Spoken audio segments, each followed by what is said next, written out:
I was interested in the Fuego Youth Program because Malik said that it was something that he did when he was younger, when I was a camper here.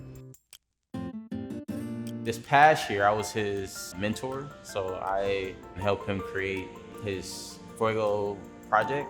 It's kind of complicated to design, but it came out great. I like motorcycles, so I kind of like my bike because it kind of represents motorcycles in a way. Donald, I see him as another me almost. Just growing up in Oakland and getting involved with the Crucible, starting from a student and working your way up. School is not for everyone.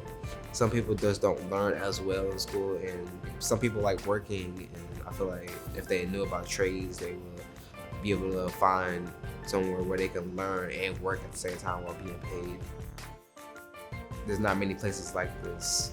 When I come to the Crucible, I feel like welcomed and like everybody is so energetic and joyful. I feel like I don't want to leave sometimes. I just feel like this place is a community, and as a community, communities come together and help each other out. So in that way, I came to Donald and helped him grow. If there was no Crucible, I don't know what I would be doing now.